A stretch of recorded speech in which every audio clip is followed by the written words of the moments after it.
দর্শক প্রত্যেককে স্বাগত আমন্ত্রণ জানাচ্ছি বাংলা ভিশনের প্রতিদিনের সংবাদ বিশ্লেষণের অনুষ্ঠান নিউজ এন্ড ভিউজে। সঙ্গে আছি জিয়াউল হক সবুজ। আলোচনার জন্য স্টুডিওতে আমন্ত্রিত হয়েছেন দুই বিজ্ঞ আলোচক। আমার বাপাশে রয়েছেন অধ্যাপক ডক্টর মাহবুবুল্লাহ, অর্থনীতিবিদ ও রাজনৈতিক বিশ্লেষক, এবং সর্বভাবে রয়েছেন সাবেক সচিব ও রাষ্ট্রদূত জনাব এম হুমায়ুন কবির। আপনার দুজনকে আলোচনায় স্বাগত জানাচ্ছি। দর্শক, আমরা আলোচনা শুরু করব, তবে তার আগে আমরা বার্তা কক্ষের আপডেট জানবো। আমাদের সাথে যুক্ত রয়েছেন বাংলা ভিশনের senior news editor Salma Yasmin. আপনার কাছে জানতে চাই, আজকের দিনের উল্লেখযোগ্য কি সংবাদ রয়েছে আপনার হাতে? ধন্যবাদ সবুজ। টানা তৃতীয় মেয়াদে ভারতের প্রধানমন্ত্রী হিসেবে শপথ নিয়ে ইতিহাস গড়লেন নরেন্দ্র মোদী। নয়াদিল্লিতে রাষ্ট্রপতি ভবনে মোদীকে শপথ পড়ান ভারতের রাষ্ট্রপতি দ্রৌপদী মুর্মু। শপথ নেন দেশটির নতুন মন্ত্রিসভার ৭২ সদস্য। বাংলাদেশের প্রধানমন্ত্রী শেখ হাসিনা সহ প্রতিবেশী দেশগুলোর রাষ্ট্র ও সরকার প্রধানরা নরেন্দ্র মোদীর শপথ অনুষ্ঠানে অংশ নিয়েছেন।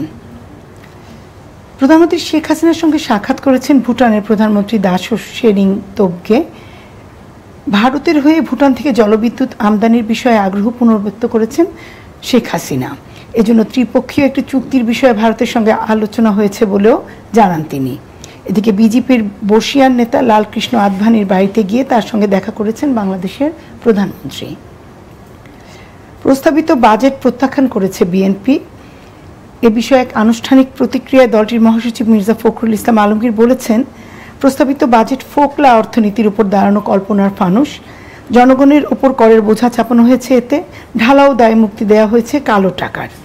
দুর্নীতিকে সরকারিভাবে লাইসেন্স দেওয়া হয়েছে বলেও মন্তব্য করেছেন মির্জা ফখরুল। এদিকে আওয়ামী লীগ সাধারণ সম্পাদক ওবায়দুল কাদের বলেছেন, বিএনপির শুরু করা লুটপাট বন্ধ করতে এবারের বাজেট দেয়া হয়েছে। জানান, বাজার ওঠানামা করায় দ্রব্যমূল্য বেশি। রাজধানীর বারিধারায় ফিলিস্তিন দূতাবাসের সামনে কর্তব্যরত এক পুলিশ কনস্টেবলের এলোপাতারি গুলিতে নিহত হয়েছেন অপর এক পুলিশ কনস্টেবল। গুলিতে গুরুতর আহত হয়ে হাসপাতালে চিকিৎসাধীন রয়েছেন জাপান দূতাবাসের গাড়ি চালক। অভিযুক্ত কনস্টেবল কাউসার আলীকে রিমান্ডে নেওয়া হয়েছে। তদন্ত করে দোষীকে শাস্তির আওতায় আনা হবে বলে জানিয়েছেন আইজিপি। দুদকে হাজির হননি সাবেক আইজিপি বেনজির আহমেদের স্ত্রী আর দুই মেয়ে। সময় বাড়াতে তাদের আবেদনে ২৪ জুন নতুন তারিখ দিয়েছে আদালত। এদিকে বেনজিরের গুলশানের ৪টি ফ্ল্যাট কবজায় নিয়েছে দুদক। এমপি আনোয়ারুল আজিম হত্যায় আসামি সিয়ামকে নিয়ে কলকাতার বিভিন্ন জায়গায় তল্লাশি চালিয়েছে সিআইডি। পাওয়া গেছে কিছু হাড়ের টুকরো। কলকাতার সিআইডি জানিয়েছে, রবিবার সকালে বাগজোলা খাল থেকে কিছু হাড় উদ্ধার হয়েছে, তবে হাড়গুলো এমপি আনারের কিনা তা এখনো নিশ্চিত নয়। সবুজ, এই খবরগুলি গুরুত্ব পেয়েছে দিনের সংবাদে। ধন্যবাদ। ধন্যবাদ আপনাকে। আমরা কথা বলছিলাম বাংলা ভিশনের সিনিয়র নিউজ এডিটর সালমা ইয়াসমিনের সঙ্গে। আমরা বেশ কিছু বিষয় শুনলাম। শুরুটা আলোচনা করব আমরা মোদির শপথকে কেন্দ্র করে। ডক্টর মাহবুবুল্লাহ, আপনার কাছে যেটা জানতে চাইবো যে প্রধানমন্ত্রী হিসেবে টানা তৃতীয়বারের মতো শপথ নিলেন নরেন্দ্র মোদী। এর আগে তৃতীয়বার প্রধানমন্ত্রী হিসেবে শপথ নেওয়ার যেই রেকর্ড ছিল জওহরলাল নেহরুর, তার রেকর্ডটা তিনি ছুঁয়েছেন।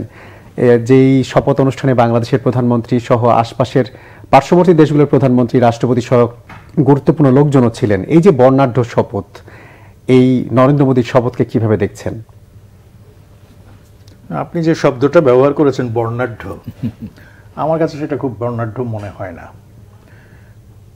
প্রথমত, মোদী ক্ষমতাসীন হয়েছেন তার একান্তভাবে তার নিজস্ব শক্তির বলে নয়, তার জোটকে সঙ্গে নিয়ে, এনডিএ জোটকে সঙ্গে নিয়ে তাদের সমর্থনে পুষ্ট হয়ে তিনি প্রধানমন্ত্রীর দায়িত্ব গ্রহণ করেছেন। দ্বিতীয়ত, জওহরলাল নেহরুর সঙ্গে যে তার তুলনা, সেটাও বোধহয় খুব সঠিক হবে না, মানে সমতলে আসে না। জওহরলাল নেহরু তিনবারই ভারতের প্রধানমন্ত্রী হয়েছিলেন, নির্বাচিত প্রধানমন্ত্রী, এবং তিনবারই বিপুল সংখ্যাগরিষ্ঠতা নিয়ে হয়েছিল, একক সংখ্যাগরিষ্ঠতা নিয়ে, যেটা মোদী ৪০০রও বেশি পাবেন বলে ইলেকশনের সময় ক্যাম্পেইন করেছিলেন এবং তার আত্মপ্রত্যয় ঘোষণা করেছিলেন। কিন্তু যখন ফলাফল বেরোলো, তখন আমরা দেখলাম যে তার সেই সব তর্জন গর্জন সফল হয়নি এবং তিনি একক সংখ্যাগরিষ্ঠতা পান, মানে একক সংখ্যাগরিষ্ঠতা পেয়েছেন, কিন্তু সরকার গঠন করার জন্য যে ২৭২ লাগে সেটি পাননি, ২৪০টি পেয়েছেন। 60টির মতো তার শর্টেজ ছিল। তো এই যে পরিস্থিতি, এই পরিস্থিতিতে নরেন্দ্র মোদী অতীতের মতো খুব কনফিডেন্টলি আত্মপ্রত্যয়ের সঙ্গে সরকার চালাতে পারবেন এটা আমার মনে হয় না। কেন মনে হয় না, সেটা কারণটা হচ্ছে তাকে তার যে কোয়ালিশন পার্টনার্স তাদের উপরে নির্ভর করতে হবে, এবং তারা যে কোনো সময় বিদ্রোহ করলে তার সরকার কিন্তু ধসে পড়তে পারে। সেই ক্ষেত্রে গুরুত্বপূর্ণ মন্ত্রণালয় ছাড় দিতে হতে পারে। আমি জানি না, মন্ত্রণালয় তো এখনো আমি কি বন্টন হয়েছে জানি না।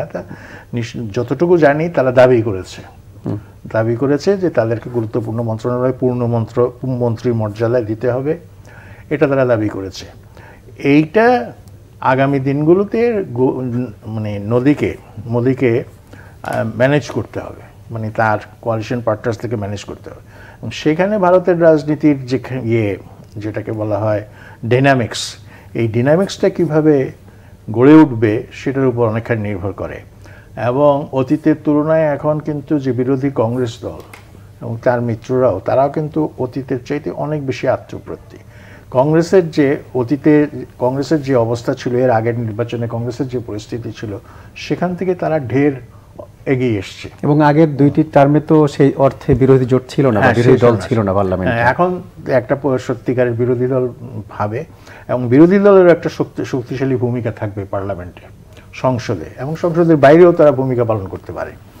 এর ফলেও আমি যেটা বলছিলাম, মোদী আগে যেভাবে এককভাবে, অনেকে বলে যে দলের মধ্যেও সে তার একটা স্বেচ্ছাচারিতা প্রতিষ্ঠা করে ফেলেছে, মানে বিজেপি দলের মধ্যে।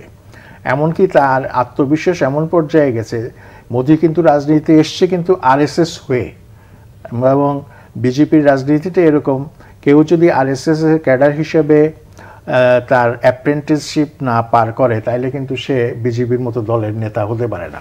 এবং মানে মোদী ওই পর্যায়ের মধ্য দিয়েই কিন্তু, ওই পরিক্রমার পথ ধরেই কিন্তু এসছেন। কিন্তু এবারে নির্বাচনের সময় দেখা গেল আরএসএস এর কাছ থেকেও মোদী কিন্তু পূর্ণ সমর্থন পান নাই। এবং সবচেয়ে আজগুবি ব্যাপার হচ্ছে, মোদীকে নিজেকে অনেকটা ঈশ্বরের মতো ঘোষণা করেছেন।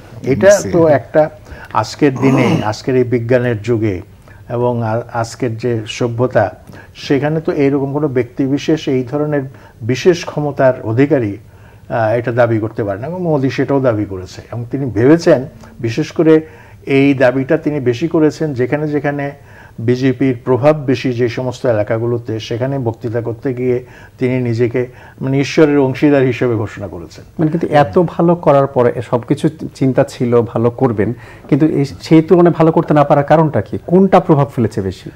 এখন সেটা তো বিশ্লেষণের ব্যাপার, আরো খোঁজ খবর নেওয়ার ব্যাপার। তো যেটুকু বোঝা যায়, মোদী হিন্দু ভোটকে একাট্টা করতে চেয়েছেন, কিন্তু সেটা তিনি পারেননি। আবার অন্যদিকে অন্য মাইনরিটিদের যে ভোট, সেটা তার এই যে উগ্র হিন্দুত্ববাদ, সেটার জন্য কিন্তু মাইনরিটিরাও কিন্তু তাকে ভোট দেয়নি। এই সব মিলিয়ে ভারতের রাজনীতিতে 15 কোটি মুসলমান আছে। এই 15 কোটি মুসলমান কিন্তু ভারতের রাজনীতিতে একটা ফ্যাক্টর। এই ফ্যাক্টর এই কারণে নির্বাচনী রাজনীতিতে তারা ফ্যাক্টর, ভোটার হিসেবে তারা ফ্যাক্টর। সুতরাং তাদেরকে অবজ্ঞা করে কোনো রাজনৈতিক দল ক্ষমতায় যাবে, এইটা কল্পনা করা কঠিন। এবং অনেক জায়গাতেই, বিশেষ অনেকগুলো রাজ্যেই কিন্তু এই যারা ক্ষমতায় আসে, তাদেরকে কিন্তু এই ফ্যাক্টরটাকে বিবেচনায় নিয়েই তাদের ছকটা আঁকতে হয়, ক্ষমতা যাওয়ার ছকটা আঁকতে হয়। তো সেই দিক থেকে বিবেচনা করলে, আর তাছাড়া আরেকটা জিনিস, সেটা আমি জানি না, যে এই হিন্দু মন বলে একটা কথা আছে, এবং দীপক লাল বলে একজন ইকোনমিস্ট, তো উনি ভারতের অর্থনীতির উপর দুই খণ্ডে বই লিখেছেন। তো বই লিখতে গিয়ে তিনি একটা কনসেপ্ট ব্যবহার করেছেন, সেটা হচ্ছে এক সময় দীর্ঘকাল ধরে ভারতের ইকোনমিক গ্রোথ 2%, 3%, 4%-এর মাত্রা অতিক্রম করতে পারেনি। তো উনি এটাকে বলেছেন হিন্দু রেট অফ গ্রোথ। এবং কেন এই হিন্দু রেট অফ গ্রোথ? এই হিন্দু রেট অফ গ্রোথের কারণটা হচ্ছে, ভারতীয় সমাজ বর্ণভেদে বিভক্ত, এবং বর্ণবাদের জন্য সব মানুষের যে কর্মশক্তি, সব মানুষের যে উদ্যোগ, স্বতঃস্ফূর্ত অংশগ্রহণ, সেটাকে নিশ্চিত করা সম্ভব হয় না।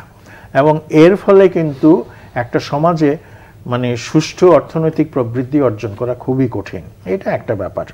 যেটা স্যামুয়েলসনের এক বইতে এক এডিশনে লেখা হয়েছে যে আমেরিকাতে যে মানে বর্ণবৈষম্যবাদ আছে এর ফলে ইকোনমির উপরে এটার এফেক্টটা কি হবে।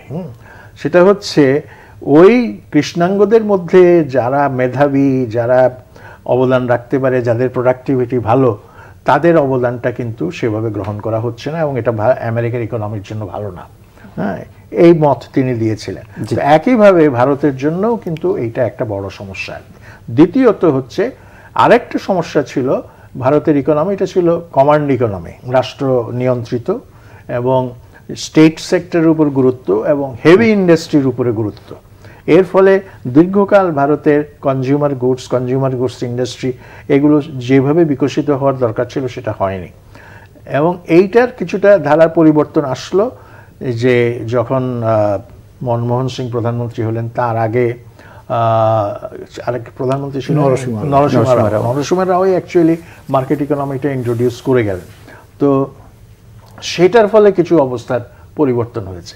তাই বাজার অর্থনীতির ধারাতে হিন্দুত্ববাদ আমার মনে হয় দুটোর মধ্যে একটা স্ববিরোধিতা রয়েছে, মানে একটার সঙ্গে আরেকটা যায় না। হিন্দুত্ববাদও করবেন আবার বাজার অর্থনীতিও করবেন। বাজার মানে হচ্ছে অবাধ, সবকিছু লেনদেন নেওয়া এগুলো মুক্ত হতে হবে, সেখানে কোনো রকম যেটা ওপেন মার্কেট ইকোনমি আমরা বলি থাকবে না।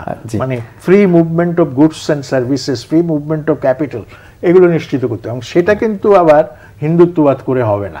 এটা হচ্ছে আমার মানে মোটামুটি চিন্তা। জি, জনাব হুমায়ুন কবির, আপনার কাছে একই বিষয় জানতে চাই। যেহেতু আজকে মন্ত্রিসভার নতুন শপথ হলো, আজকে কেন্দ্রীয় মন্ত্রী হিসেবে শপথ নিয়েছেন 30 জন, 36 জন প্রতিমন্ত্রী এবং 5 জন দপ্তরবিহীন মন্ত্রী। যেটা দেখা গেল কয়েকজন বাদ পড়েছেন, পুরনো নতুন করে যুক্ত হয়েছেন।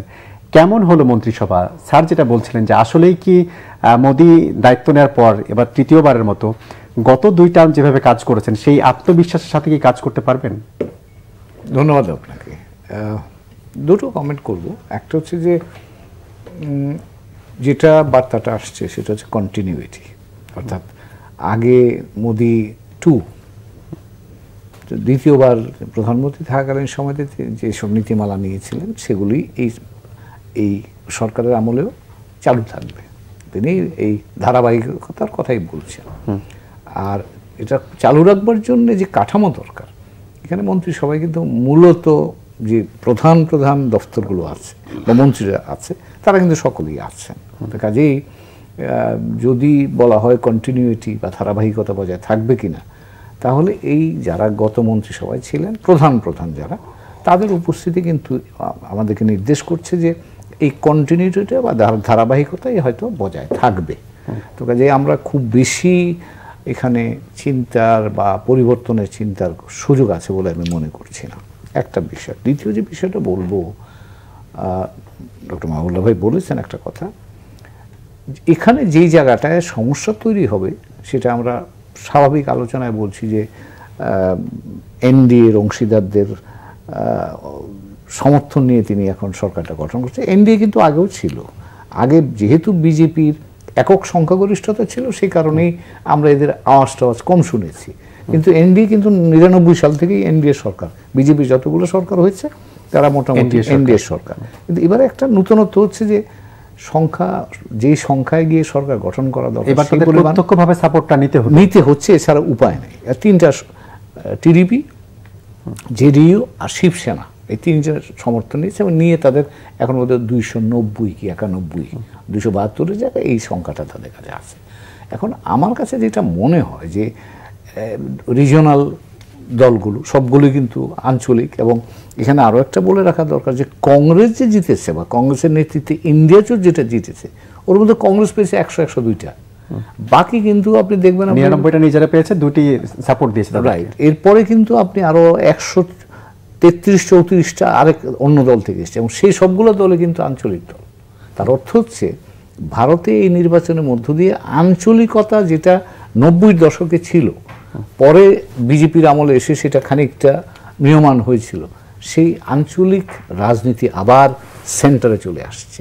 এবং এই আঞ্চলিক রাজনীতি সেন্টারে আসার ফলে যে গুণগত পরিবর্তনটা হবে, মামুল ভাই বলেছেন কথাটা, মোদি কেন্দ্রে বসে সারা ভারতের উপর কর্তৃত্ব করার তার ব্যক্তিগত ইচ্ছা বা ব্যক্তিগত যে ভাবমূর্তি তৈরি করা এবং যে ক্ষমতা প্রয়োগ বা প্রকাশের যে সুযোগটা ছিল, এখন কিন্তু সেটা পরিবর্তিত হবে। তার কারণ হচ্ছে সেন্টার স্টেট রিলেশনশিপে গত 10 বছরে ব্যাপক পরিবর্তন হয়েছিল, অর্থাৎ কেন্দ্র বেশি ক্ষমতাশালী হয়ে গিয়েছিল। এখন কিন্তু যেহেতু এই রিজিওনাল পার্টিগুলোর উত্থান হয়েছে, আবার আঞ্চলিক দলগুলো কিন্তু এখন প্রভাব বিস্তার করবে, এবং এই কোয়ালিশনের ভেতরেও এনডিএ কোয়ালিশনের মধ্যে টিডিপি, শিবসেনা এবং জেডিইউ তারা কিন্তু তাদের স্লাইসটা চাইবে। সেই ক্ষেত্রে কি নরেন্দ্র মোদী চ্যালেঞ্জের মধ্যে পড়তে পারে কোনো সিদ্ধান্ত? চ্যালেঞ্জ তো হবেই, কিন্তু আমার ধারণা চ্যালেঞ্জের চাইতে যেটা হবে কর্মপদ্ধতিটা পরিবর্তিত হয়ে যাবে। তার কারণ চ্যালেঞ্জ তারা মোদী পড়বেন, কিন্তু তারাও বা বেরিয়ে গিয়ে কোথায় যাবেন? তাদের তো যাওয়ার খুব বেশি জায়গা নাই। তো কাজেই তারাও মোটামুটি সুবিধাভোগী, এটাও ঠিক। কারণ এই যে দুজন যারা আছেন, অন্তত জেডিইউর যিনি আছেন প্লাস ওইদিকে টিডিপির নেতা যিনি আছেন, এরা সকলেই কিন্তু এই দল বদলে খুব ওস্তাদ, এবং তারা কিন্তু আগে কংগ্রেসে ছিলেন, বিজেপিতে ছিলেন। সো এই কাজ তারা কিন্তু করে যাচ্ছেন। তো কাজে এটা মোদী বা বিজেপি জানে না সেটা নয়, কিন্তু তারাও দেখবে যে এখানে সুবিধা যদি থাকবে। তো কাজে এখানে থ্রেট নাই, কিন্তু যেটা আসবে সেটা হলো আগে কনসালটেটিভ প্রসেসটা খুব দুর্বল ছিল, যেটা এখন একটুখানি শক্তিশালী করতে হবে। তার কারণ তাদেরকে তো আপনি সাথে নিতে হবে। আর আরেকটা যেটা হবে যে বিজেপির একেবারে ধর্মকেন্দ্রিক যে রাজনীতি বা হিন্দুত্ববাদ যে আইডিওলজি নিয়ে তারা দ্রুত সামনে যাচ্ছিল, সেই জায়গাটা আমার ধারণা মনে হয় একটু মডিফাই করতে হবে। এবং ইঙ্গিত যেটা পাওয়া যাচ্ছে মোদির নিজের কথা থেকে, তিনি কিন্তু সবকা হাত সবকা বিকাশ আবার ফেরত আসবেন। অর্থাৎ এই নির্বাচনের ফলে উনি বুঝতে পারছেন যে রাম মন্দির দিয়ে কাজ হচ্ছে না। মানুষ ওখানে রাম মন্দিরের জায়গা ফয়জাবাদেই তো তাদেরকে সমর্থন করেনি। উত্তরপ্রদেশ যেখান দিয়ে বাবরি মসজিদকে 92 সালে ভেঙে এই রাজনীতির গতি লাভ, সেই উত্তরপ্রদেশও তো তারা এবার পারেনি, সেখানে সমাজবাদী পার্টি জয়। সেই শিক্ষা নিয়ে কি মোদী আসলে তার মানে স্ট্র্যাটেজি বা কৌশল চেঞ্জ করতে পারে? আমি অন্তত যেটুকু বুঝতে পারি, he is a very intelligent man. উনি কিন্তু খুব বুদ্ধিমান মানুষ, কাজে উনি এটা পড়তে পারছেন না আমার কাছে তা মনে হয় না। এবং তিনি সেটা যদি পড়তে পারেন, তাহলে তিনি তার কোর্স চেঞ্জ করুন, ও সেখানে বেকারত্ব, কর্মসংস্থান, এই বিষয়গুলো কিন্তু প্রধান ভূমিকা পালন করেছে বলে এখন পর্যন্ত যেসব কৃষকদের আন্দোলনের প্রভাব ফেলেছে, হ্যাঁ, এগুলো সবই আছে। তো কাজে সেই ক্ষেত্রে ওনাকে অর্থনীতির উপর প্রায়োরিটি দিয়ে যেতে হবে। এবং যদি অর্থনীতিও প্রায়োরিটাইজ করতে হয়, যেটা বোধহয় আমার ধারণা ভারতের জন্য এখন, যেহেতু তাদের অর্থনীতি গ্রো করছে অতি দ্রুত গতিতে, 8% এবারের হিসাব, সেটা যদি ধরে রাখতে হয় এবং সেই ক্ষেত্রে যদি এই বেকারত্ব বা কর্মসংস্থানের বিষয়টাকে অ্যাড্রেস করতে হয়, তাহলে কিন্তু ওই যে ধর্মীয় যে জায়গাটা আছে বা হিন্দুত্ব বা বিকাশের জায়গাটা, ওই জায়গাটাতে মনোযোগ হয়তো কমতে পারে। এটা আন্দাজ, কমবে সেটা বলা মুশকিল। স্যার, আপনার কাছে আসতে চাই যে এই যে ভারত বাংলাদেশ সম্পর্ক, এই শপথ গ্রহণ অনুষ্ঠানে বিভিন্ন দেশের মতো বাংলাদেশের প্রধানমন্ত্রীও ভারতে গিয়েছেন, এর মধ্য দিয়ে কি আসলে বাংলাদেশের সাথে সম্পর্ক আরেক দফা? কারণ বাংলাদেশেও প্রধানমন্ত্রী টানা আছেন, এখন ভারতেও হচ্ছে টানা তৃতীয়বারের মতো প্রধানমন্ত্রী হিসেবে শপথ নিলেন নরেন্দ্র মোদী। এই দুই সম্পর্ক কি আরো জোরালো হবে? খুব কঠিন প্রশ্ন। এই প্রশ্নের জবাব দেওয়া, যেটা বলতে চাইবো হয়তো সেটা হয়তো বলতে পারবো না, খুব খোলামেলা ভাবেই বলছি। তো জোরালো হওয়ার আর বাকি রয়েছে কি? জোরালো যতটুকু হতে পারে, এর চাইতে আর বেশি জোরালো হওয়া আদৌ সম্ভব বলে আমার মনে হয় না। এখন তো বাংলাদেশের সামনে আরও আসছে, মংলা বন্দরের কথা 2-1 দিন আগে খবরের কাগজে বেরিয়েছে যে ওখানে ভারত মংলা বন্দরের ব্যবস্থাপনার নিয়ন্ত্রণ নিতে চায়। আরেকটা প্রস্তাবও তাদের কাছ থেকে আসছে, সেটা হচ্ছে গেলে থেকে একেবারে লালমনিরহাট পর্যন্ত রেল, ভারতীয় রেল যাবে একেবারে ভুটান পর্যন্ত, এই প্রস্তাবও আসছে। তা এখন আমাদের প্রধানমন্ত্রী তো বলে দিয়েছেন, ভারতকে আমি যা দিয়েছি তারা চিরকাল মনে রাখবে। তো ওই যা দিয়েছেন সেই পর্যন্ত যদি আমরা চিন্তা করি, তাহলে তো অনেক কিছু দেওয়া হয়ে গেছে।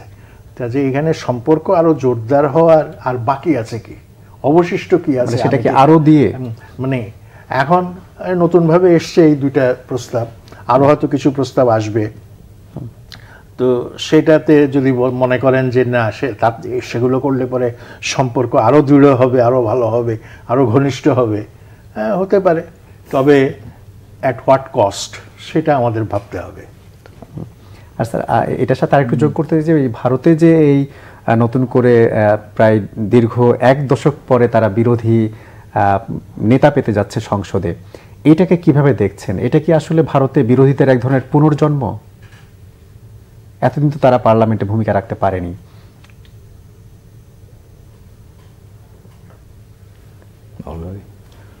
স্যার কি খেয়াল করছেন যে ভারতে দীর্ঘদিন পর প্রায় 1 দশক পরে নতুন করে বিরোধী জোট অর্থাৎ বিরোধী নেতা পেতে যাচ্ছে সংসদে, এই যে বিরোধী নেতা তারা পেতে যাচ্ছে 1 দশক পরে, এইটা কিভাবে হলো? এটা কি এক ধরনের বিরোধীদের পুনর্জন্ম হয়েছে ভারতে? না, পুনর্জন্ম না, এটা গণতন্ত্রের মানে একটা আবশ্যকীয় অনুষঙ্গই হচ্ছে যে সেখানে একটা মানে যেটাকে বলা হয় ট্রেজারি বেঞ্চ থাকবে, অপোজিশন থাকবে, সরকারি দল থাকবে, বিরোধী দল থাকবে, এবং বিরোধী দলের একজন নেতা থাকবে, তার একটা বিশেষ মর্যাদা থাকবে। এইগুলো কিন্তু গণতন্ত্রের একটা স্বীকৃত ব্যবস্থা। এখন অনেক সময় যেটা হয় আমাদের দেশগুলোতে, যেটা আমরা দেখি অনেক সময় ভোটের জোয়ারে দেখা যায় যে একটা দলের প্রায় নিশ্চিহ্ন হওয়ার অবস্থা দাঁড়িয়ে যায়, যেটা কংগ্রেসের ক্ষেত্রে হয়েছিল। ফলে কংগ্রেস কিন্তু ওই বিরোধী দলের আসনটাও কিন্তু অলঙ্কৃত করতে পারেনি।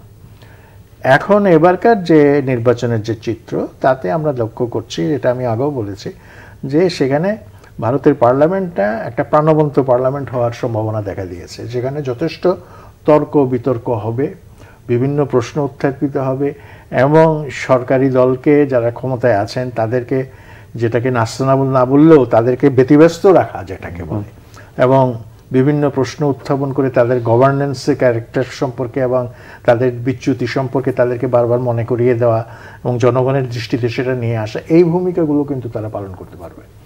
ফলে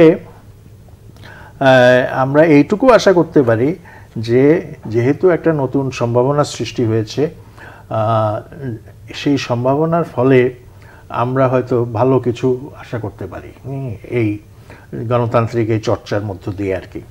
তবে ভারতে কিন্তু যেটা অ্যাবসলিউটিস্ট যে শাসন ব্যবস্থা, ওইটা কিন্তু নেহেরুর সময়ও ছিল এবং মোদির সময়ও আমরা দেখলাম ব্যাপারটা, ইন্দিরা গান্ধীর সময়ও একসময় ছিল সেটা।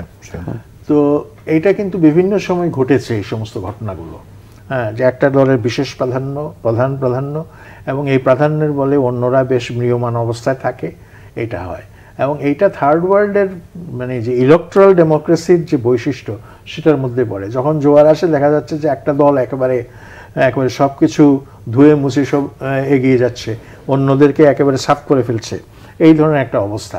এইটা আমাদের মনে হয় এখনও তৃতীয় বিশ্বের মানুষদের মধ্যে যে ডেমোক্রেসির জন্য যে ম্যাচিউরিটি দরকার, সেই ম্যাচিউরিটি তারা সেটা অর্জন করেন। এটা অর্জন করতে একটু সময় লাগে। আমেরিকান ডেমোক্রেসির এক ধরনের ম্যাচিউরিটি ছিল, সেটা কি, ওরা তাদের কনস্টিটিউশন তৈরি করার সময় যেটা আমরা লক্ষ্য করেছি যে দাস প্রথা যেটা ছিল সেখানে, সেটা থাকবে কি থাকবে না, এটা নিয়ে কিন্তু ইউনিয়ন ভেঙে যাওয়ার অবস্থা হয়েছে। 13টি রাজ্যের যে ইউনিয়ন, সেটা ভেঙে যাওয়ার অবস্থা হয়েছে, কিন্তু তারা সেটা ভাঙতে দেয়নি, তারা কৌশল করে সেটা রেখেছে। এবং তাদের যত রকম সাংবিধানিক তর্ক বিতর্ক যেগুলো হয়েছে সেগুলি তারা রেকর্ড করে রেখেছে, যেটা ফেডারেলিস্ট পেপার হিসেবে আমরা জানি এই সমস্ত জিনিসগুলো। তো আমাদের এই অঞ্চলে, এই ভারত বলেন, পাকিস্তান বলেন, বাংলাদেশ বলেন, এখানকার একটা সমস্যা হচ্ছে যে এখানকার জনগণ এখনও ডেমোক্রেসির জন্য যতটা ম্যাচিউরিটি অর্জন করা দরকার যদিও আমরা কথায় কথায় বলি যে জনগণ সবচেয়ে ভালো বোঝে, ভালো উপলব্ধি করে, কিন্তু তার সঙ্গে বোধহয় আবেগের ব্যাপারটা এত বেশি কাজ করে যে কারণে সবসময় দেখা যায় যে হেলে পড়লো তো তারা একদিকে হেলে পড়লো, এই ধরনের একটা অবস্থা হয়। এবং সেই অবস্থার থেকে ভারত কিন্তু রক্ষা পেয়েছে এবার, অন্তত সংসদে একটা শক্তিশালী বিরোধী দলের অবস্থান আমরা লক্ষ্য করছি, এবং এর ফলে পরিস্থিতির কিছু পরিবর্তন হতে পারে এবং এর ফলে হয়তো ভালো কিছু ঘটতেও পারে, আশা করা যেতেও পারে। জি, আমরা যেটা দেখছি যে ওই সেখানকার নির্বাচন নিয়ে কিংবা তাদের সংখ্যাগরিষ্ঠতা নিয়ে, মোদির সংখ্যাগরিষ্ঠতা নিয়ে বিভিন্ন রকম আলোচনা সমালোচনার কথা আমরা শুনেছি। বিভিন্ন দেশ থেকে যেমন রাষ্ট্রপ্রধান বা সরকার প্রধানরা গিয়েছেন, একইভাবে আমরা দেখছি যে পশ্চিমবঙ্গের মুখ্যমন্ত্রী যিনি ছিলেন তিনি কিন্তু যান নাই। কংগ্রেস তৃণমূল নেত্রী যিনি মমতা ব্যানার্জি ছিলেন তিনি কিন্তু শপথ অনুষ্ঠানে যাননি। এইটা আসলে কেন? এটা কি এক ধরনের তীব্র প্রতিবাদের জায়গা থেকেই না যাওয়া? স্যার যেটা বলছেন যে এটা পরে হয়তো গণতান্ত্রিক চর্চায় আরো কিছু পরিবর্তন আসতে পারে, বাংলাদেশ হয়তো কিছু আশাও করতে পারে, আমাদের তো দীর্ঘদিনের তিস্তা চুক্তি ঝুলে আছে, সেটা কি এই সরকার আসার পরে আর হতে পারে? আপনার প্রশ্নের জবাবটা পরে দেবো, তার আগে একটু বলে নিই। আমি যেটুকু দেখলাম তাতে মনে হয় যে ইন্ডিয়া জোটের পক্ষ থেকে তারা কংগ্রেসের যিনি সভাপতি আছেন ওনাকে এখানে দিয়েছেন, উনি গেছেন। তো আমার ধারণা মমতা ব্যানার্জি উনি তো ইন্ডিয়া জোটেরই অংশ, কাজে তার জোটের দিক থেকে একজন গেছে, প্রতীক হিসাবে তার গেছে। মমতা ব্যানার্জি জাননি সেটা বেশ আলোচনা হচ্ছে, আর যেহেতু আমাদের সাথে পরিচিত বেশি সেই কারণে এটা নিয়ে আমরা হয়তো বেশি আলোচনা করছি। তবে এটা ঠিক যে উনি যাওয়া না যাওয়া দিয়ে এটা মানে আলোচনার বাইরে খুব বেশি ইম্প্যাক্ট রাখবে বলে মনে করছি না। আর আপনি নীতিগত অবস্থানে যেটা ইঙ্গিত করছেন পরে যে বাংলাদেশের সাথে আমাদের যে চলমান জটিলতা আছে অন্তত তিস্তা নিয়ে বা এরকম, যার যে ক্ষেত্রে পশ্চিমবঙ্গ একটা ভূমিকা পালন করছে, সেখানে আমি খুব পরিবর্তনের আশা করছি না। তার কারণ হলো যে দুইটা জিনিস এখানে। একটা হলো যে বর্তমানে যে বিন্যাস, রাজনৈতিক বিন্যাস, সেখানে বিজেপির সাথে তৃণমূলের সম্পর্কটা টানাপোড়েন বাড়লো, কমলো না কিন্তু। তারপরে আবার কিন্তু আরও 2-3 বছর পরে আপনার রাজ্য পর্যায়ে নির্বাচন আছে। তো বিজেপি হাল ছেড়ে দিয়েছে এটা মনে করার কারণ নাই। বিজেপি কিন্তু এখনও চেষ্টা করবে। তার কারণ হলো সিপিএমের যে ভোটগুলো ছিল সেই ভোটগুলো কিন্তু বিজেপি বেনিফিশিয়ারি। তো কাজেই সিপিএম কিন্তু এবার ভালো করেনি, ওই ভোটগুলো কিন্তু আছে। তো সেই জায়গাতে আমার ধারণা আবার থাবা বসাবার চিন্তা হয়তো বিজেপি করবে।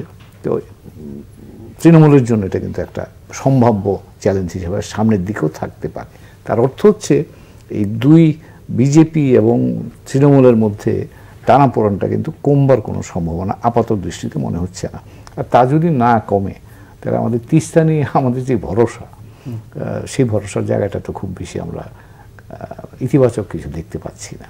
আমাদের দিক থেকে চেষ্টা আমাদের করতে হবে, আর ফলাফল কি দাঁড়াবে অনিশ্চয়তা এখনো পর্যন্ত আমার কাছে মনে থেকেই যাচ্ছে। হয়ে গেল। জি, আমরা আলোচনা করবো, একটা ছোট্ট বিরতিতে যেতে হবে। আর দর্শক, নিউজ অ্যান্ড ভিউজে নিচ্ছি একটা ছোট বিরতি, একটু পরেই ফিরবো, আমাদের সঙ্গে থাকুন।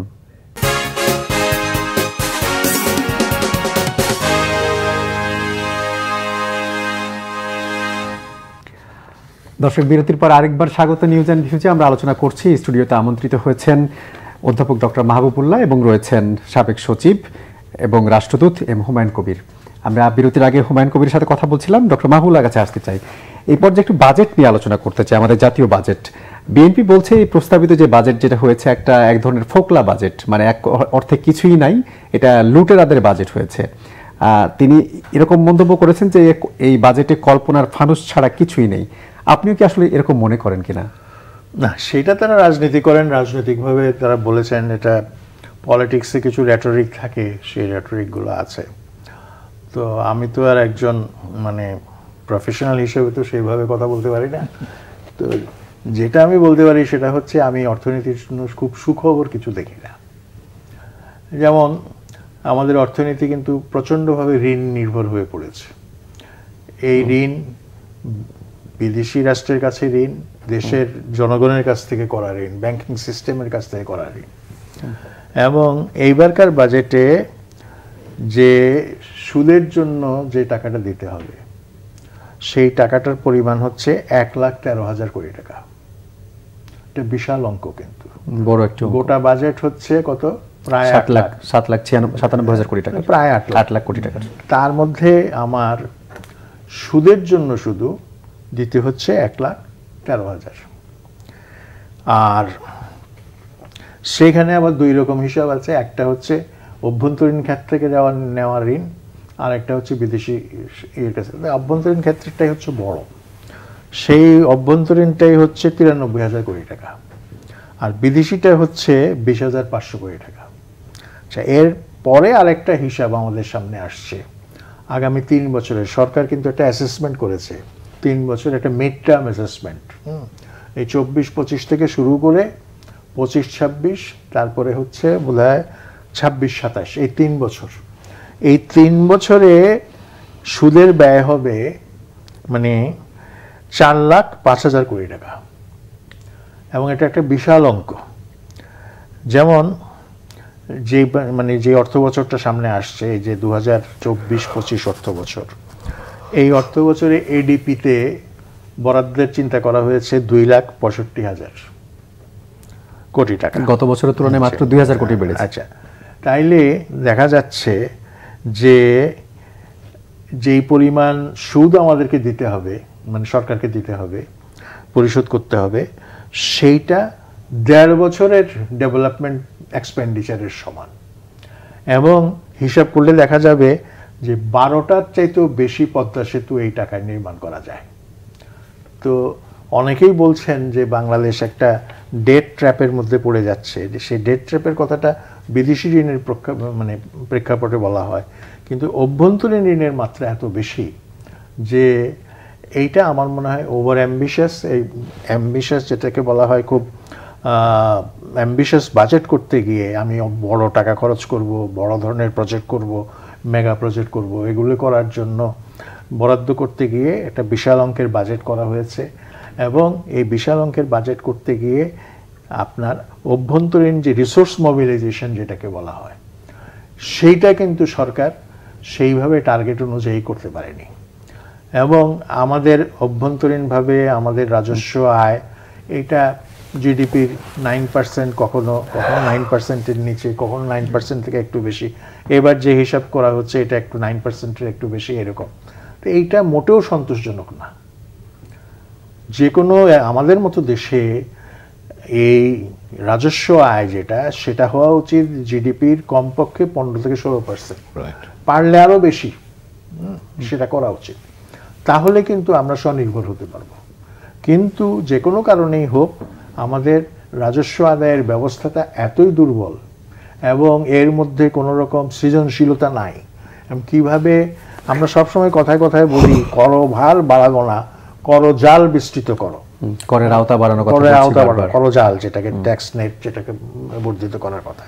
কিন্তু ট্যাক্স নেট কিভাবে বাড়ানো যায় সেটার জন্য কিন্তু যথেষ্ট সৃজনশীল চিন্তা করার একটা ব্যাপার আছে। যে কোথায় কোথায় সম্ভাব্য উৎসগুলো আছে, সেই উৎসগুলোকে চিহ্নিত করে সেখান থেকে কর আদায়ের ব্যবস্থা করা, নতুন করের বোঝা না চাপিয়ে, যেখান থেকে কর আদায় হচ্ছে না সেখান থেকে কর আদায়ের একটা চেষ্টা করা। এই চেষ্টাটা কিন্তু সেইভাবে সার্থকভাবে সঠিকভাবে কখনো হয়নি। ফলে আমরা কিন্তু এই ব্যাপারে অত্যন্ত দুর্বল রয়ে গেছি। আমরা অভ্যন্তরীণ সম্পদ সেভাবে জোগাড় করতে পারছি না। ফলে আমাদের যে উন্নয়নের জন্য আমরা যে অ্যানুয়াল ডেভেলপমেন্ট প্ল্যান করি, সেই প্ল্যানও ফিনান্স করতে গিয়ে আমাদের এবং আমাদের দেখা যাচ্ছে যে উন্নয়ন প্রকল্পগুলো এই কি বলে অনেক বছর লেগে যায়। তো অনেক বছর লাগার পেছনে অনেক ধরনের ব্যর্থতা, অনেক ধরনের দক্ষতার অভাব, অনেক ধরনের সমস্যা হয়তো আছে, কিন্তু তার পাশাপাশি অর্থায়নটাও একটা বড় সমস্যা।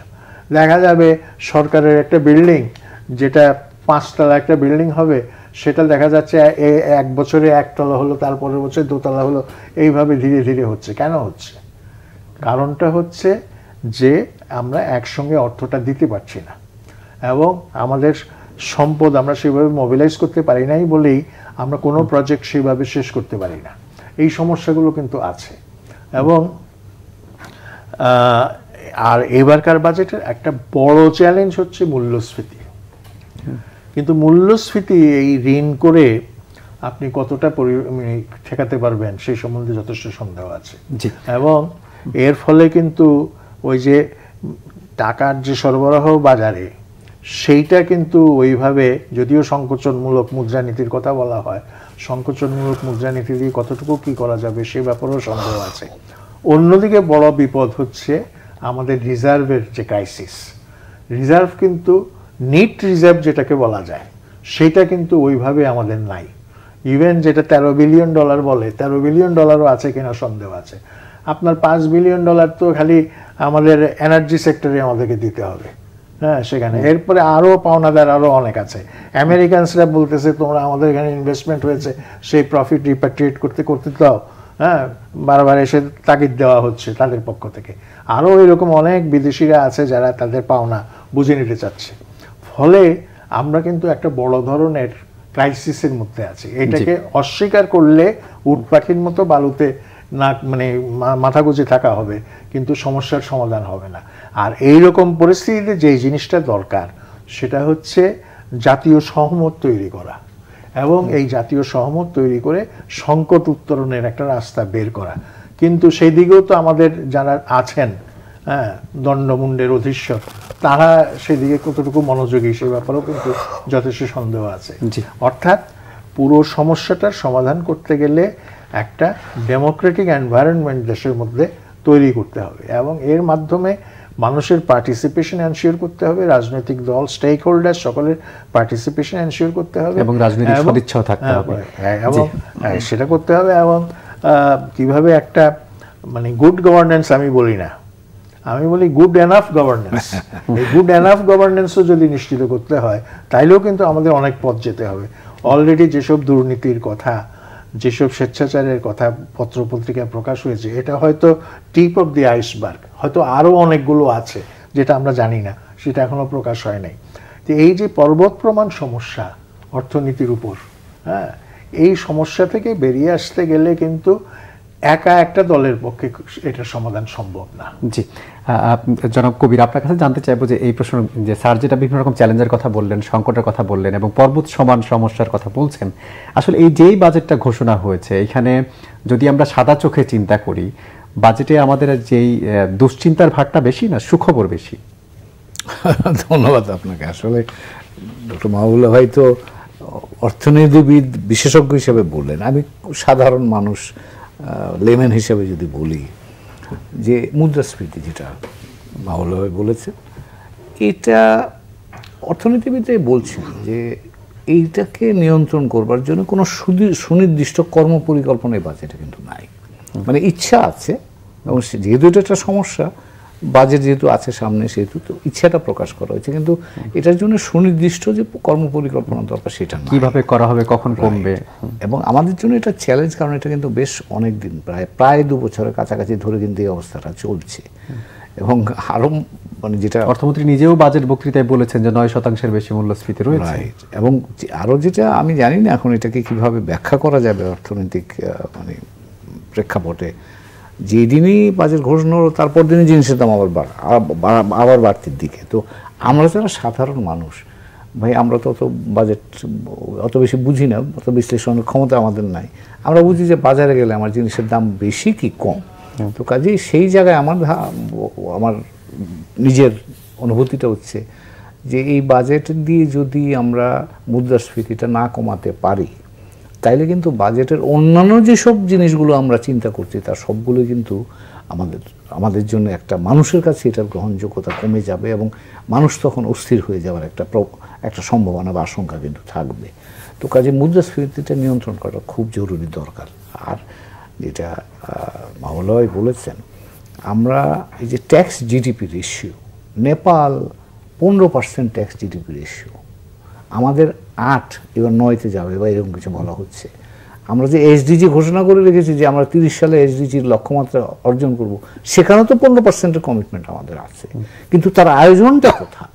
এবং আয়োজনটা যদি না থাকে, এবং তার জন্য যদি, যেমন কথার কথা, যারা ট্যাক্স দিতে পারেন তারাও তো অনেকে ট্যাক্স ওটার বাইরে, যেটা মাহবুবুল্লাহ বলছেন ট্যাক্স নেট, তাদেরকে আওতায় আনা যাচ্ছে না কেন?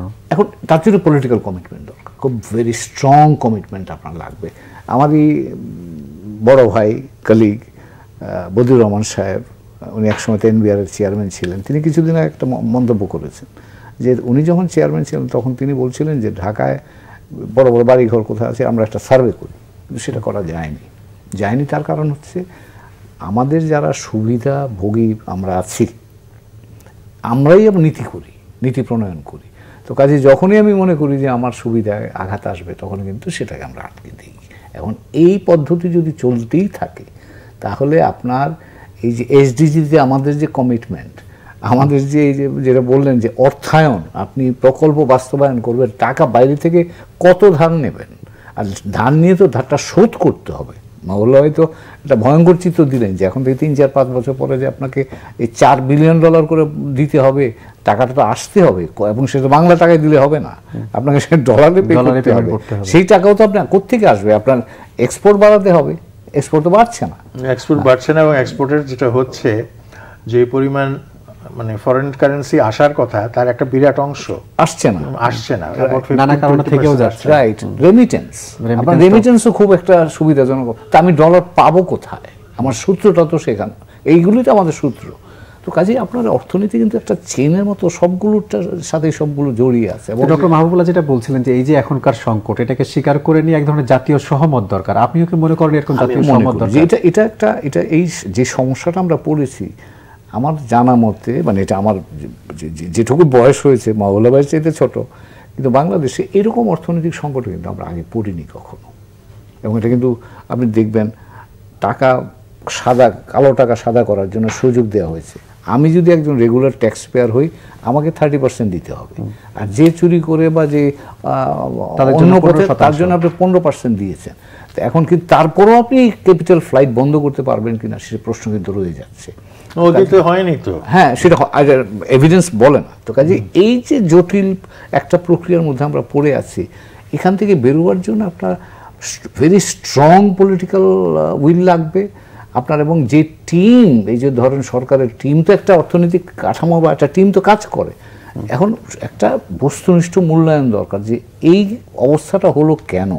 এবং এটা আমি কাউর দোষ দিচ্ছি না, কিন্তু যদি দেখা যায় যে যারা এখানে দায়িত্বে আছেন তারা সেই কাজটা ঠিক মতো সম্পন্ন করতে পারেননি, তো প্রয়োজনে তাদেরকে বদলান, তাইলে না নতুন পরিকল্পনা আসবে, নতুনভাবে একটা সমস্যা সমাধানের জন্য যেটা সৃজনশীল পথের কথা বললেন, সেই জায়গাটা আমরা চিন্তা করতে পারব। এবং একটা জাতীয় ক্রাইসিস তো, এবং জাতীয় ক্রাইসিস যখন হয় বা এরকম হয়, তখন কিন্তু পৃথিবীর বিভিন্ন দেশে এই প্র্যাকটিসটা আছে, সকলকে নিয়ে বসে একটা সমাধান খোঁজার জন্য চেষ্টা করা হয়। এবং এটা খুব ডিফিকাল্ট। আপনি যে ট্যাক্স জিডিপি রেশিও যদি 15-তে নিতে চান, মানে এখনকার ডবল করতে হবে, আপনি ডবল করাটা সহজ কাজ নয়। যেখানে IMF এর নির্দেশনা 0.5 করে বাড়ান, সেটা বাড়াতে কষ্ট হচ্ছে। এক্স্যাক্টলি। এবং এটা কিন্তু পলিটিক্যালি খুব সেন্সিটিভ ইস্যু হবে। কাজে সেই জায়গায় যদি আপনি ওই পলিটিক্যাল ব্লোব্যাক যদি ঠেকাতে চান, তাহলে আপনাকে একটা কাইন্ড অফ আন্ডারস্ট্যান্ডিং পলিটিক্যালি যেতে হবে, যাতে কেউ মাঠে না নামে এটা নিয়ে। কারণ এটা যেই ক্ষমতা থাকবে তার জন্যই তো এই প্রবলেমটা থাকবে। কাজে ওই জায়গাগুলো আমাদের চিন্তার মধ্যে আনা দরকার বলে মনে করছি। স্যার, কালো টাকার প্রশ্ন যেহেতু উঠলোই, যে আমরা একজন সাধারণ করদাতা বা সাধারণ ব্যবসায়ী, তিনি দিবেন 30%, কিন্তু কালো টাকা দিবে যারা আয় করে বা অন্য পথে, ভিন্ন পথে বা দুর্নীতির মাধ্যমে আয় করে, তারা দিবে 15%। এই যে বৈষম্য, এই বৈষম্যটা কেন? আর আমরা দেখছি যে বছরের পর বছর এই ধরনের সুযোগ দিয়ে কোনো উপকার হচ্ছে না, তারপরও সরকার এটা দিতে চাচ্ছে কেন? এটা কি আসলে কাউকে সুযোগ দেওয়ার জন্য? মানে এই সময় তো অনেকের অভিযোগ রয়েছে, এই সময় কিছু আমলা, কিছু হয়তো রাজনীতিবিদ কিংবা কিছু যারা বিভিন্নভাবে অর্থ আয় করেছে, তাদেরকে কি আসলে অর্থের ব্যাংকিং চ্যানেলে আনার জন্যই কি এই সুযোগটা দেওয়া হচ্ছে? না, আপনি যেটা বললেন হয়তো তার মধ্যে একটা সত্যতা আছে। যতবারই কালো টাকা সাদা করার সুযোগ দেওয়া হয়েছে, যে পরিমাণে হওয়া উচিত ছিল ব্ল্যাক মানি হোয়াইট করার, এবং খুব লিবারেল একটা সুবিধা দেওয়া হয়েছে, কখনো 10%, এইবার 15%, আর কখনো বলা হয়েছে ফ্ল্যাট কিনলে, অ্যাপার্টমেন্ট কিনলে আপনি ইয়ে পাবেন, এবারও বলা হয়েছে সেটা অনেক রকম ভাবে লোভ, মানে যেটাকে লোভ দেখানো হয়েছে, অ্যালিউর করার চেষ্টা করা হয়েছে, কিন্তু তাতেও খুব একটা যে সাড়া পাওয়া গেছে তা কিন্তু না। হ্যাঁ, উঠেছে, কয়েকশো কোটি টাকা উঠেছে, সেটা একেবারে বলা যেতে পারে পিনাট। মানে আমরা তো খুব ভালো করেই জানি যে এই দেশে যাদের টাকা আছে, তাদের কত টাকা আছে তারা নিজেরাই জানে না, নিজেরাই হিসাব করে বলতে পারবে না, এবং এমন লোকের সংখ্যা খুব দ্রুত বৃদ্ধি পাচ্ছে। এবং বহুকাল, মানে সেই যখন house hold income expenditure survey যখন হচ্ছিল এর আগের দফায়, তখনই হিসাবে দেখা গেছে যে লোয়েস্ট ব্র্যাকেট, যেটা সবচেয়ে গরিব যারা, তাদের আয়ের তুলনায় সবচেয়ে ধনী যারা, তাদের আয় 132 গুণ 122 গুণ বেশি। এবং সেটাও কিন্তু প্রকৃত হিসাব না। কেন বলি প্রকৃত হিসাব না? যারা ধনী লোক, যারা বড় লোক, তাদের টাকাটা কত, তাদের আয় কত, তাদের সম্পদ কত, এইসব জিনিসের তথ্য সেভাবে কিন্তু জানা যায় না। গরিবেরটা যেভাবে জানা যায়, ধনীরটা কিন্তু সেভাবে জানা যায় না। ফলে ওই যে আয় বৈষম্যের যে অঙ্ক করা হয়, গিনি কোএফিসিয়েন্ট বের করা হয়, সেই অঙ্কটাও কিন্তু খুব রিলায়েবল না, বাস্তব অবস্থা আরো ভয়াবহ, বৈষম্য আরো ভয়াবহ। তো সুতরাং এইখানে যেটা করা হয়েছে এইটাকে নৈতিকতার দিক থেকে অনেকে আপত্তিকর মনে করেন, নিঃসন্দেহে নৈতিকতার দিক থেকে আপত্তিকর। আরেকটা যেটা প্রশ্ন, যেটা মানে সাম্যের নীতি, প্রিন্সিপাল অফ ইকুইটি, এই প্রিন্সিপাল অফ ইকুইটির ক্ষেত্রে গিয়েও কিন্তু দেখা যাচ্ছে যে যিনি সৎভাবে ট্যাক্স রিটার্ন দিচ্ছেন এবং জ্ঞাত করছেন তার আয় কত, তিনি শেষ করতে হবে। তিনি কি বলে মানে আরো বেশি ট্যাক্স দিচ্ছেন, 30% হারে ট্যাক্স দিচ্ছেন, অলসো একে 15% রেহাই দেওয়া হচ্ছে। তো এইগুলির কারণে এই প্রশ্নগুলো, বৈষম্যের প্রশ্নটাও এসছে এবং সৎ করদাতারা নিরুৎসাহিত হবে। আর যেটা আপনার সঙ্গে আমি একমত হব কিছুটা, সেটা হচ্ছে যে হয়তো সরকারের আশেপাশে কিছু লোক আছে, তারা একটা লবি করেছে যে আমাদেরকে এরকম একটা সুবিধা দিলে আমাদের কিছু টাকা পয়সা হয়ে গেছে, এইটার একটা ফায়সালা করা যায়, এইরকম একটা কিছু হতে পারে, সম্ভব। আমার কাছে তো কোনো প্রমাণ নাই। জি, আপনাকে দিয়ে শেষ করবো, তবে একটু ভিন্ন প্রসঙ্গে একটু আলোচনা করতে চাই। আপনি নিশ্চয়ই শুনেছেন বারিধারায় কূটনৈতিক পাড়ায় একটা ঘটনা ঘটেছে, যেটা পুলিশের গুলিতে পুলিশ নিহতের ঘটনা। এইটা আসলে এক ধরনের উদ্বেগ তৈরি করবে কিনা, বা এই রকম সেন্সিটিভ একটা জায়গায় এই ধরনের ঘটনা, সেটার ক্ষেত্রে আসলে সরকারের কি ধরনের পদক্ষেপ নেওয়া উচিত? উদ্বেগ তৈরি করতে পারে, কিন্তু আমার ধারণা দুর্ঘটনাও হতে পারে। এবং ইতিমধ্যেই কিন্তু পুলিশ কর্তৃপক্ষ তারা এটাতে বিষয়টা কেন ঘটেছে ইনভেস্টিগেশন শুরু করেছেন, এবং আমার ধারণা সেই দিক থেকে যেটুকু সতর্কতা নেওয়া দরকার, কারণ এটা ডিপ্লোম্যাটিক এরিয়া জোন, কাজে সেখানে যে কোনোভাবেই যেন আমাদের যারা কূটনৈতিক অতিথিরা আছেন তারা কোনো ধরনের শঙ্কায় না যান, তার জন্য প্রয়োজনীয় ব্যবস্থা নেওয়া দরকার। আমার যেটা দেখলাম আজকে খবরে, সেই অ্যাকশন বা প্রয়োজনীয় কার্যক্রম সরকার দিক থেকে 7 দিনের রিমান্ডেও নেওয়া হয়েছে, আসামি নেওয়া হয়েছে, বাড়তি পুলিশ মোতায়েন করা হয়েছে, র্যাবও লোকজন ওখানে দেখলাম। তো সবাইকে আশ্বস্ত করবার জন্য যে প্রয়োজনীয় কাজগুলো করা দরকার সেটা করা হয়েছে। কাজে আমি এই পর্যন্তই থেমে থাকি। অসংখ্য ধন্যবাদ জনাব হুমায়ুন কবির, অসংখ্য ধন্যবাদ অধ্যাপক ডক্টর মাহবুবুল্লাহ আজকে সময় দেওয়ার জন্য। দর্শক, এখানে শেষ করতে হচ্ছে আজকে নিউজ অ্যান্ড ভিউজ। এতক্ষণ যারা সঙ্গে ছিলেন সবাইকে ধন্যবাদ। ভালো থাকবেন সবাই, শুভরাত্রি।